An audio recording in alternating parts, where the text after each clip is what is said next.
Welcome to Madafaya, the show that dives into the climate crisis in Belize. I'm Andre. And I'm Digna. For today's episode, we will be talking about permaculture. To get a clearer picture of what permaculture is all about, we have Mr. Christopher Nesbitt from the Maya Mountain Research Farm with us today. But before we jump into the essence of the show, it's time for our segment, Moment of Gratitude, 1 Minute of Rage. Each week, Andrea and I will swap a moment of gratitude for a minute of rage on any topic that's been on our minds in the past week. This week, I'll be starting off the moment of gratitude. So I before recording, I guess I wasn't really thinking. I thought I was gonna do the rage one again, but maybe I did. But the thing is, I was so happy that I was doing gratitude because I was like, I feel pretty chill right now. Um, so my moment of gratitude is going to do right now specifically with having, I work part-time, two different jobs, and today I'm actually feeling really grateful for that because I think the ambition is often supposed to be that you want to get a full-time job. And this morning, I was able to wake up and, go to the gym and then eat a breakfast. And then I was like lying down for a bit before we recorded. And I was just like, man, if I have a full-time job, this all goes away. and I keep applying to full-time jobs and that might happen. So I'm ready for it if it's a part of life that I need to adapt to. But right now I'm just like, damn, this has its upsides, and this is one of them. So thank you, part-time jobs. No, yeah, I'm in the same. I'm like wondering, what should I do? Do I really want a full time? But if I get a full time, then I won't have time for myself. And then if I get a part time, will I be making more enough money to maintain my likes? So it's like, I'm not sure. But in the meantime, like, just doing nothing is good too. I'm having a blast. I'm so glad. I'm so glad that that's the case for you because some people really can't manage to be with themselves and their thoughts.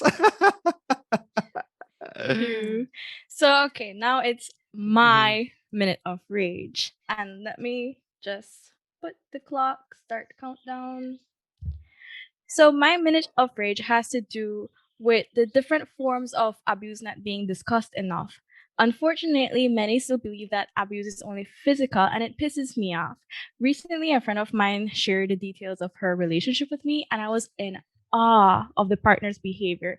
He is beyond toxic and emotionally and mentally abuses her. But what angered me the most is that sadly she actually believes that he treats her well because he doesn't like physically attack her. I don't blame her for this. I believe it's because of the expectations that have been instilled in us and what has been set up for from others.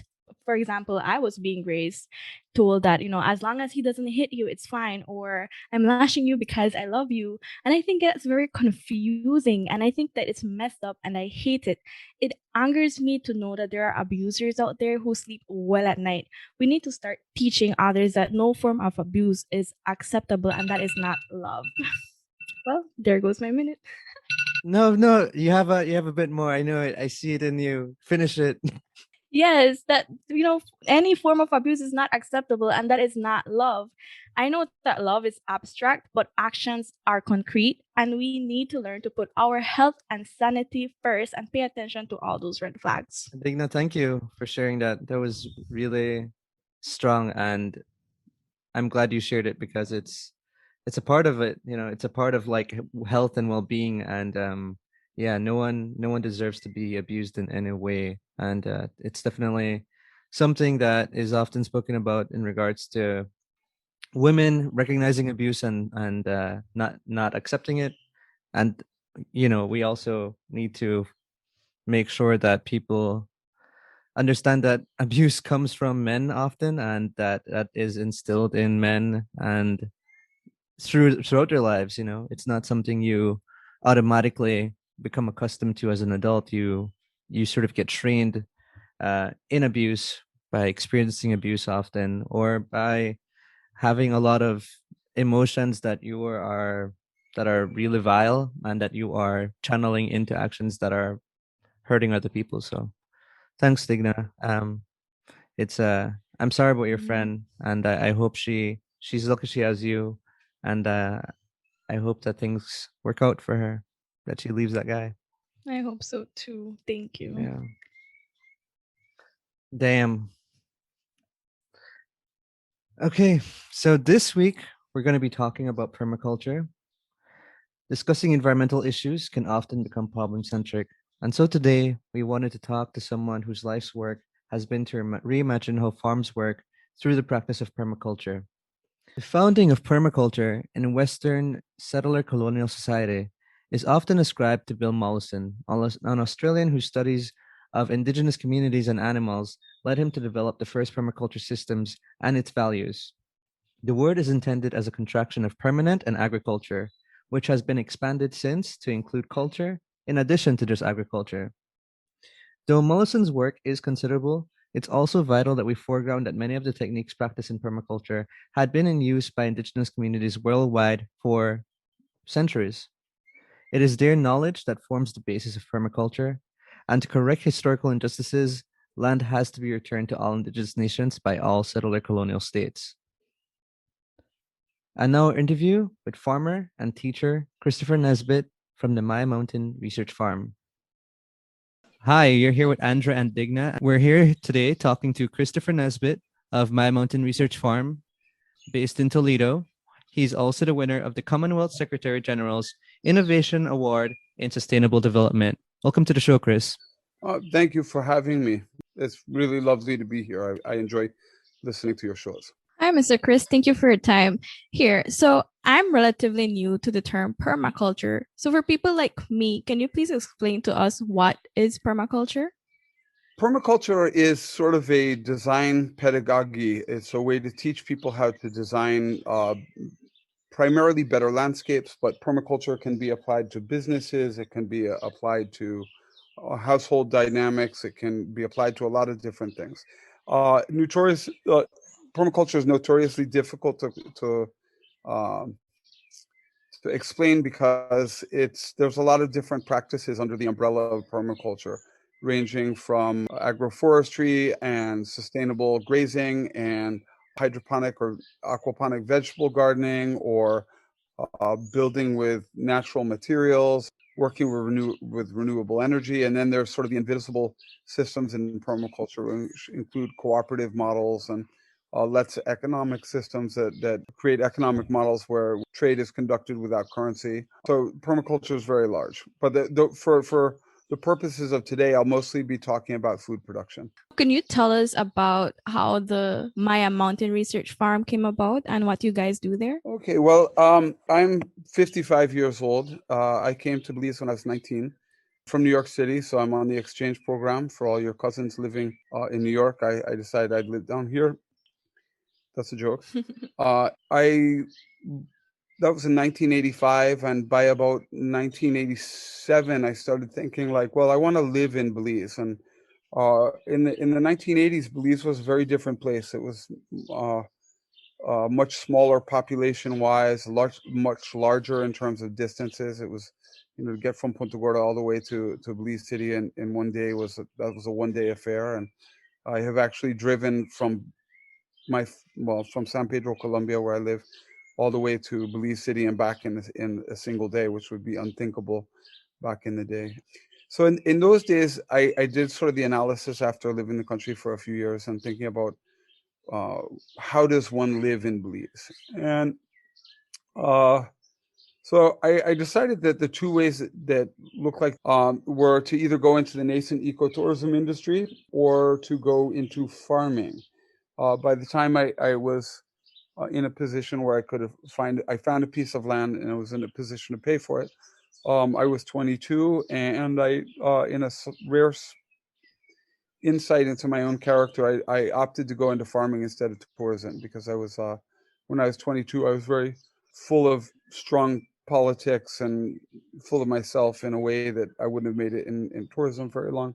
I found a piece of land way up the river. It was the uncle of my good friend, the late Leela Vernon, who was one of the people who was a teacher to me. And it was Henry Genus. And he had a piece of land up the river, and he wanted to sell it. He was at an age where living on the farm was difficult. He wanted to move to town where they had electricity and lights and freezers and all of that. And so he also had run cattle and done monoculture citrus on a bunch of the farms. So a bunch of the cattle had done some damage to the soil, and the citrus was at the end of its productive lifespan. So I thought I got a great deal on the land, and the next thing you know, about 18 months later, I started to realize that the citrus was at the end of its productive lifespan. I'd gotten rid of the cattle within 6 months because I could see that they were very damaging to our soils. Um, Faced with a lack of market for oranges because of lack of production, also the price of oranges dipped by 1990 pretty severely. I started looking into what I could do besides oranges, and most of the solutions that were given to me came from Ministry of Agriculture, and most of them were single species solutions. Things like, oh, plant annatto, but there was never a market really for annatto, or plant uh, um, more orange, do orange again, or go into cacao, which I wish I'd gone into cacao because cacao actually lends itself to sort of diversified production models. Yeah, so that's how I got interested in sort of diverse production.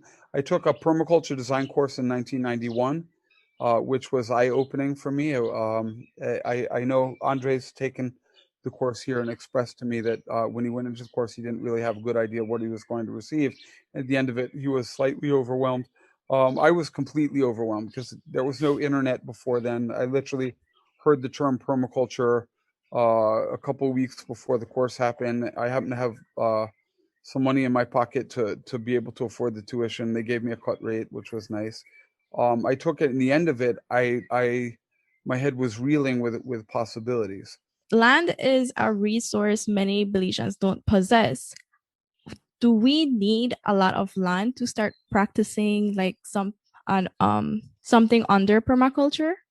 No, actually, well, two things. First of all, I when I bought this land, the nearest neighbor was a mile away, and nobody wanted to live up here. And up to now, my nearest neighbor is still a mile away, except for I have a neighbor across the river who had lived there before. So low population density, lack of road makes it undesirable. It's a very difficult place to live. In terms of amount of land to do permaculture, you don't actually. Cuba is a very interesting program with their urban permaculture program that they do, and they work with people to help cultivate their backyards. So you'll be in sort of a suburban or peri-urban environment in Cuba, and you'll see in backyards papaya and banana and plantain and avocado and mango, and people are actually growing things in their backyard. So worldwide, permaculture has actually a very large urban possibility. And I would further state that what I'm doing now is sort of kind of retro, like go find a piece of land in the middle of nowhere and go move off there and do farming. And that's good. It's been good for me.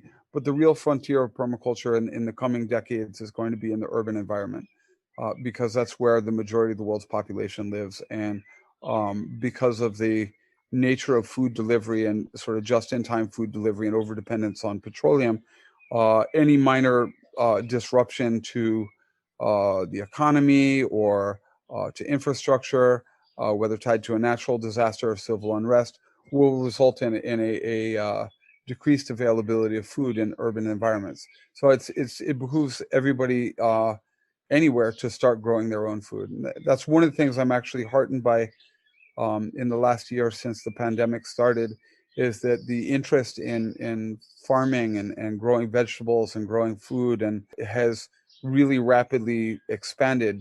I think there's also this question of permaculture in terms of the labor involved, and I think some may see it, perhaps rightfully so, as being more labor intensive than industrial agriculture. And I wanted to know if you had any thoughts about that in terms of the comparability of the labor put into intensive agriculture for monocrops versus the labor that's required for setting up a permaculture system. Okay, so we're looking at something called energy returned on energy invested ratio, and in the permaculture can be fairly labor intensive, particularly in the initial years to get it established. Um, Depending on what you're doing, for the focus, what we've done is we've sort of went with the concept of replicating the form and function of primary habitat here. which would be broadleaf forest. I was fortunate between 1988 and 1991, and even actually into the 94. I think last time I went for a big trek was in 94. I spent a lot of time wandering around, lost in the Maya Mountains, walking from. I walked from here to Caracol in 1993 with my neighbor and my compadre, Mr. Alfonso. I spent a lot of time wandering around, lost in the jungle, and you would find, for example, close to Maya ruins, you would find a high density of something called Brassima malacastrum, also known as Ramon nut, also called bread nut, which is a little confusing because there's another species in the Artocarpus genus with the same common name. And I started thinking about, like, okay, well, what would this farm look like if I wasn't here, if nobody was here? And I said, well, okay, it would be a forest, and we would have trees. And I started thinking, like, well, okay, I think what I want to do is start planting a tree, rather planting out a food forest. They call it different terms for it now: edible forest gardens, or multi-strata agroforestry systems, or stacked polycultures. But basically, you're talking about planting a lot of trees. So the initial energy expenditure on that is significant in terms of time and labor. The nice thing that we've done is we've come up with a sort of multi-year process that mimics the process of succession that we see in Wamiel, using analog species that have value to us, so that every species that we plant either improves the soil, fixes nitrogen, or provides food or fodder for animals, or helps to retain soil. And so we've actually developed a system whereby we're getting yields from year one, consistent with any other kind of smallholder farming. I will note that part of the reasons we've had to go this way is we don't have a road, so we have no tractors, and we don't have any mechanized anything here. The only thing we have a chainsaw, and we use chainsaw, shovels, and machetes. So your thinking might be different if you were working with more mechanized equipment, more tractors, and associated technology. For example, there's a guy named Ernest Gosch in Brazil who's got something called syntropic agriculture, and is very similar to what we're doing here. But he plants lots of rows because he uses tractors to go in and maintain that in the early years. I'm curious as to what have you seen as the changes that have occurred on a broader level in terms of agriculture and permaculture in Belize since you started to practice it? For one thing, I think there's been a revival in interest in agriculture in the last year, of course. But even before that, I think there are some people that can look back to their youth and their family background and say, "Oh, my family were farmers, and they lived in this place or that place, and they had a very good quality of life. And I'm not really happy with where I am, and even though I might be making more money or not, depending, you know, I mean." And that people are drawn to farming. I think now more and more people are understanding that the so-called conventional agriculture, and this is a language issue, it's a semantic issue. When they call something conventional, by definition, anything that's not conventional is not conventional, and that can be flaky or unorthodox or whatever. But it's a language issue that makes chemically dependent, petroleum dependent agriculture be normal and everything else be extreme. I should mention that permaculture as a design system was created by a professor named Bill Mollison and his student David Holmgren back in the 70s. And they had spent time traveling around the world, and they sort of collected information from different farming things, and they started to looking at sort of patterns that would come up, and they came up with a series of principles. I prefer to use David Holmgren's principles, which are 12 principles, and they are very useful for looking at land because they basically give you lens and sort of a checklist to look at things that start to open nodes of production. You start to look at things in their relationship to one another, and you start to look at ways that you can maximize your output, your harvestables from a system while minimizing your work. More people are interested in permaculture because permaculture is actually getting more press, and more people are listening to permaculture, and where people are seeing sort of the inconsistencies behind so-called conventional agriculture, and looking for more. And not to dismiss conventional agriculture outright, but a smallholder that's managing 25 acres of land is better off doing a diversified production model than trying to compete with their neighbor who has 4,000 acres of a single species, and worse yet, a single cultivar of single species. Because by being economically, by being diversified, then you are economically less fragile,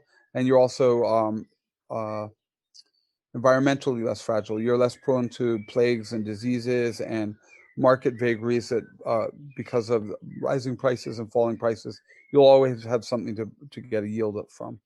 Conventional industrial agriculture has become, not because it's exactly the best mode, but because it's become the default by which all others are compared, and then the measurements by which such comparisons are done are always going to be favoring an industrial model, because the industrial model is also making the measurements to measure the efficacy. Very good point. I think that the sort of dominant economic model for agriculture is on one side you have cost of labor, cost of capitalization, cost of inputs, and then on the other side you have kilograms per hectare times dollar value per kilogram amortized over time. So that maybe you're not profitable in year one, but your 500 acre banana farm starts to be profitable at year two or whatever, amortized over time. That's profitable. But when you look at some of the damage that's been done by monocultures, for example, the Monkey River, the water is no longer, you can't drink it anymore because of the banana industry. You look at other places where applications of synthetic fertilizers into the soil that leach uh, into the waterways and go out to the ocean and create these dead zones, eutrophication of the water where the oxygen is depleted and marine life dies. These are hidden costs that are direct subsidies for profitable, and I put profitable in quotes, for profitable agricultural operations uplands. That's one of the things, and we're talking now a lot about the blue economy, and one of the things is the blue economy is not divorced from the upland economy. It's critically important that we switch to methods of production that retain soil and don't leach out either a combination of fertilizer and biocides, but also don't lose soil that is basically the foundation of farming. Belize has become very reliant on industrial agriculture, particularly in the form of key crops like citrus and sugar, as a mode of attaining foreign currency. And this is the dominant paradigm, and the reason that is brought up repeatedly as to why industrial agriculture is, even when we know its impacts, almost a necessary evil. What do you think of the positioning of industrial agriculture in such terms? And do you have any thoughts onto its validity, its economic validity or its ecological validity? Whew, that is probably an explosive topic. Well, I know, right? I told you like introduction to permaculture, and then I asked you that, but oh, I can't help it, Chris. I'm oh, sorry. no, that's okay. So number one, I think it's important not to demonize the practices that have been traditionally done. In the north, we produce lots of sugar cane, and there are markets for sugar. Of course, now we have problems tied to sugar production in the New River.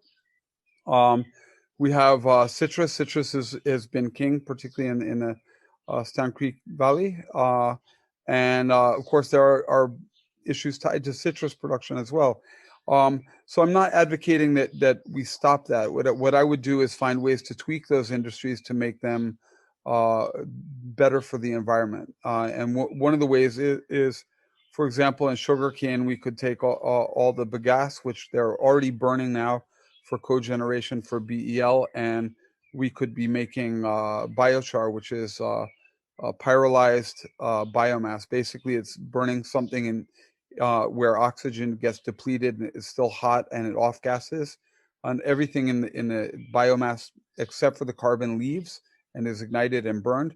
What's left is biochar, and biochar is lots and lots of empty space, lots of pores, and lots of surface area for bacteria and fungi and nematodes and all the soil microorganisms that we need for fertility. It can also be used for industrial uses, like for water filtration and for making uh, different building components, etc. There's a lot of things that can be done with it. Right now, I think, from my understanding from talking with sugarcane farmers, that the bagasse, they get $5 a ton for the bagasse for the pressed sugarcane. And if you burn something, maybe 20% to 25% of it is left. If you not burn it, if you pyrolyze it and make biochar, 25% to 20% of the weight is left as carbon. So sugarcane at $5 a ton, if you take 25% of it and your ton of biochar, which is high grade, let's imagine, is selling for $800 US a ton, farmers would be getting $200 US a ton for their bagasse. And it would take very little to tweak those incinerators or the furnaces that they're using to generate electricity and make biogas. And Belize would still get the electricity. This could easily be done. And then actually, so one of the advantages of that, if once you take that biochar, you've got a stable form of a stable form of non-labile carbon, which is not going to oxidize back into the environment. You put it in the soil, and that's going to stay there for 500 years, 2,000 years. Nobody really knows because they're finding charcoal that they don't know exactly how old it is, but it's over 1,000 years old in the Amazon, and what they call terra preta.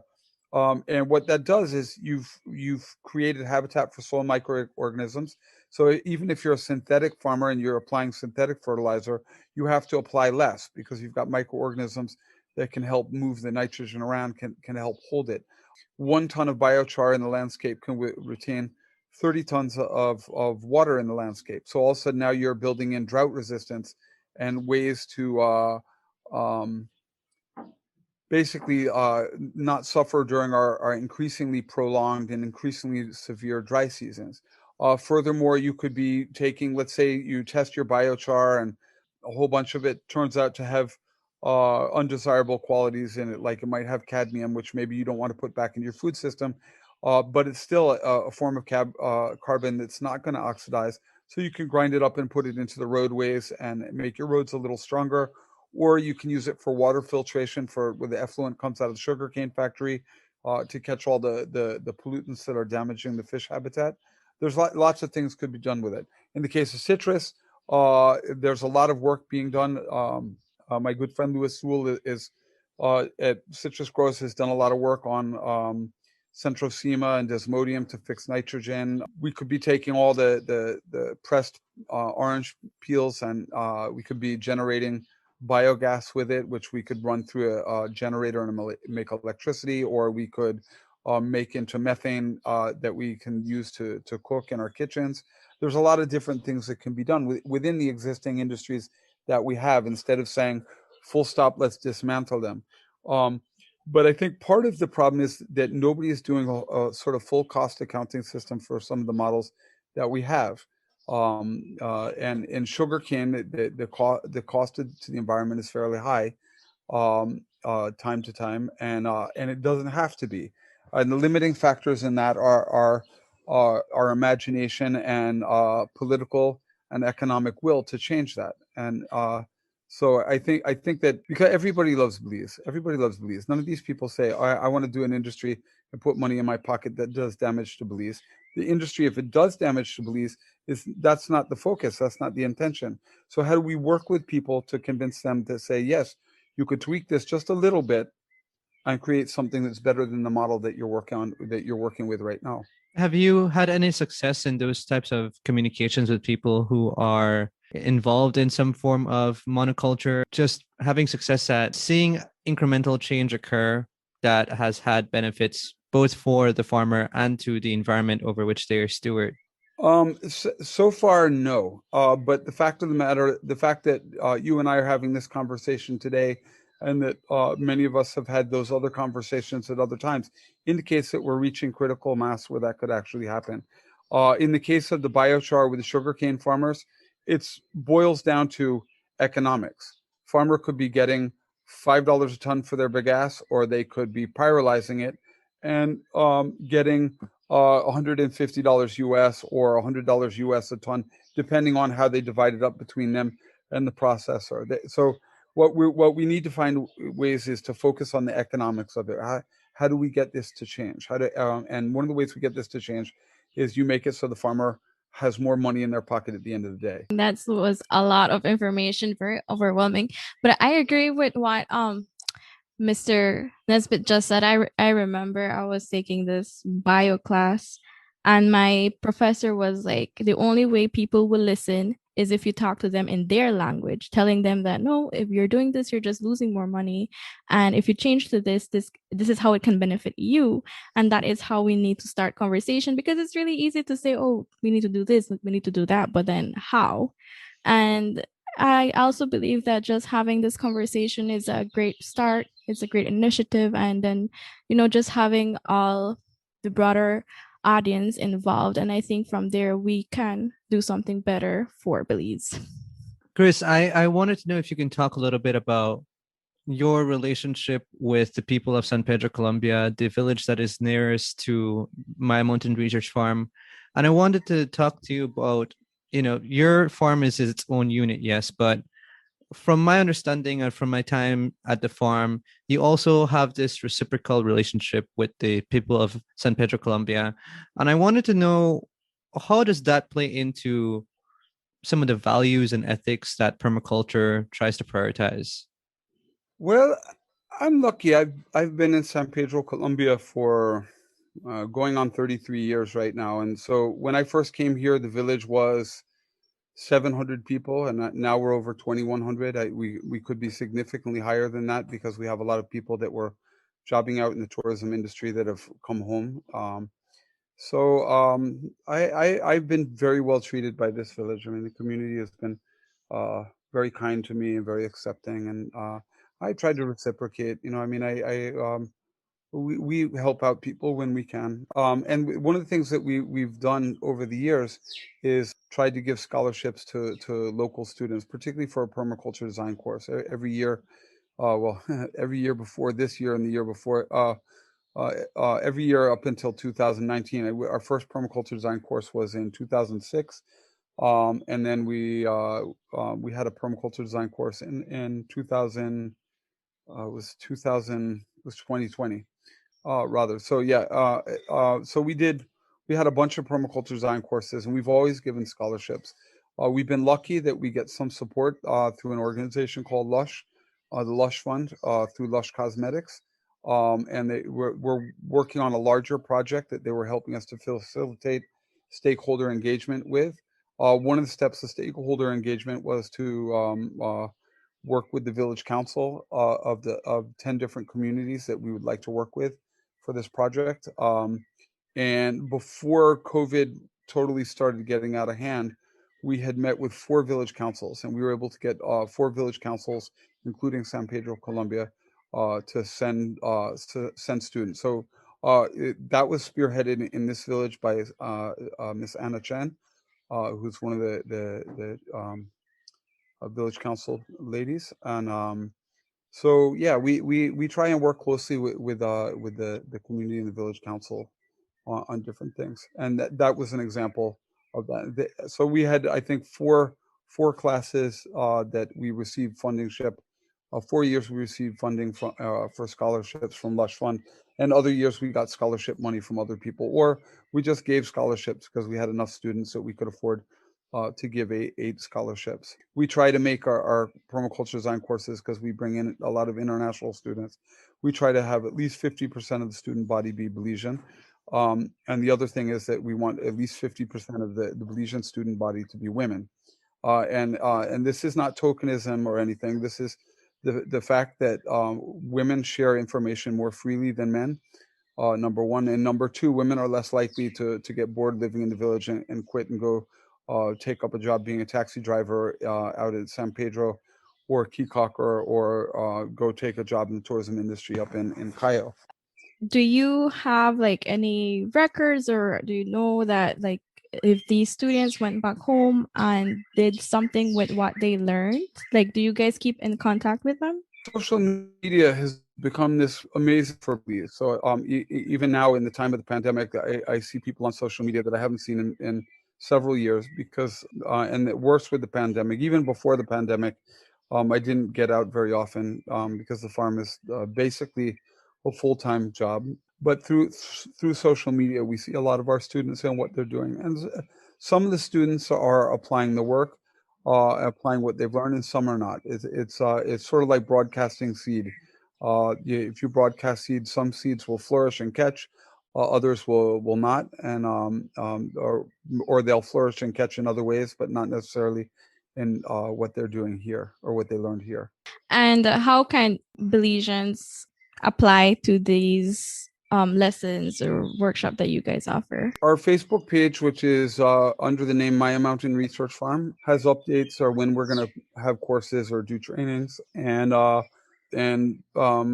we usually, even if we don't get scholarships, we usually give at least a minimum of 8 scholarships for Belizeans.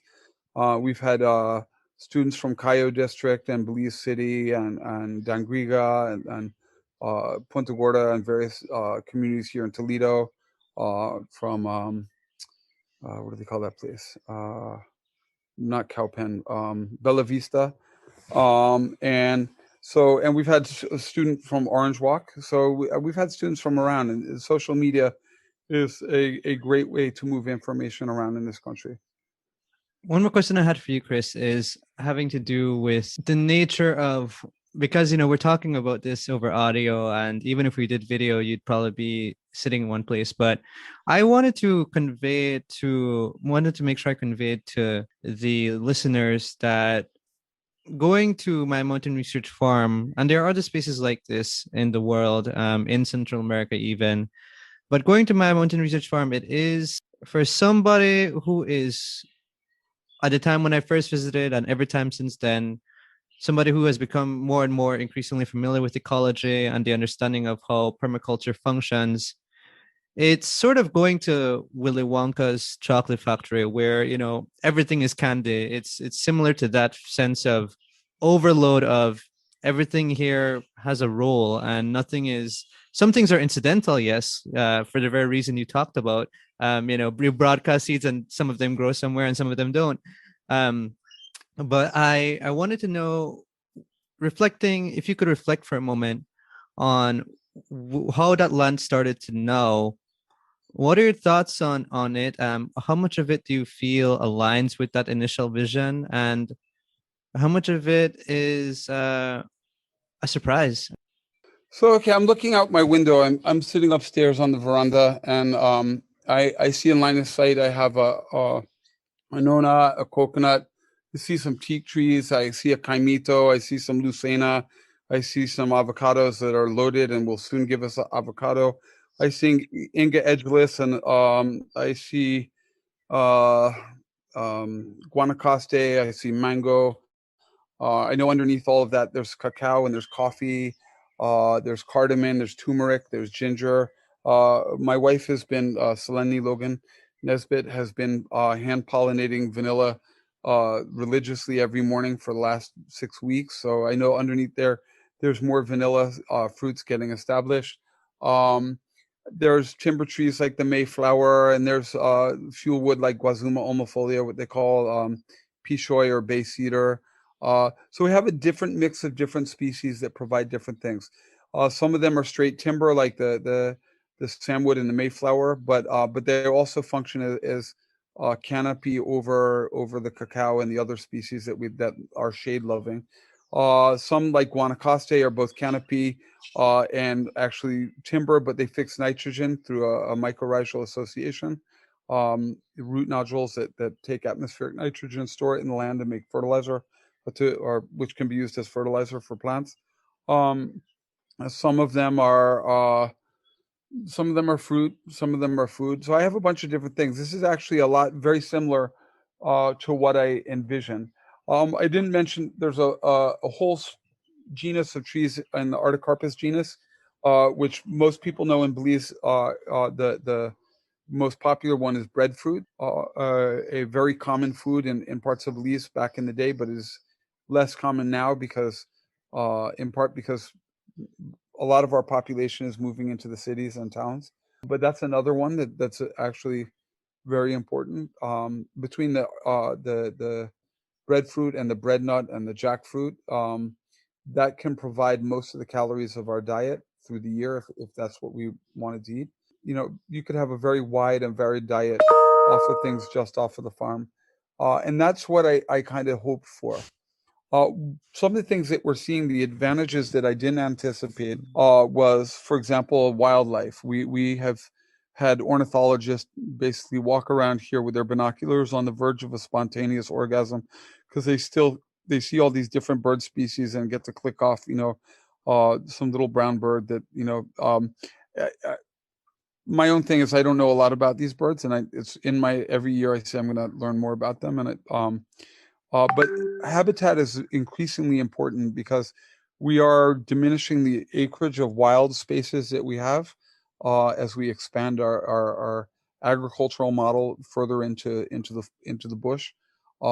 We are soon coming up to the point where we're going to be making bad long-term decisions for short-term need, where we're going to be clearing into land that is not good for agriculture. And Thanks, Chris. I really appreciate that description. I wanted to let you know that it was because of your introduction, your reintroduction to me of breadfruit, that I actually ended up naming my production studio that, because I wanted to name it after something that was Belizean, but not a tourist vision of Belize, but a vision of Belize that sustains Belizean. So I have you to thank for that, and I'm really happy with the name and with the significance it carries for me. Um, One last question. So no, this is the true last question. What are your goals from here? I mean, part of permaculture that I really am drawn to is the way that it really attunes itself to cycles of non-human beings, the way that you are, when you speak about all those different species, the cultivars you referred to that you can see through your window, you speak about it in the same sort of love and reverence that people speak about when they see their grandchildren running around outside and they're calling them each by name for a friend. So I just wanted to say, yeah, like what's next? Who are the great grandchildren for you? Well, I have children, and I hope they have an interest in the farm because they're going to get a lot of farm to work with. My wife and I, her child has uh, uh, um, Janine. She has two daughters, and I consider them my grandchildren. So I'm looking out for them. We have hundreds of former students, and in some kind of way, I look at them as if they're my children because, I care about them. I look out for them. Um, I've been lucky to be able to be exposed to so many wonderful students that have been interested, and I'm always happy when I see them. Um, so that's sort of the question. I'm 55 years old. I've been doing this for 30 something years now, 33 years. I probably have, I imagine, another 10 years worth of work in my body before I kind of want to find two trees and one hammock. And I got a stack of books that I haven't read. Maybe got one or two I could write. Um, so I'm thinking that that's on the horizon. Um, what I'd like to see is the possibility that we could, in Belize, we could get more landowners to uh, do this kind of practice here to help uh, replace some of the forest that's being lost, to create food models that are less vulnerable and less fragile.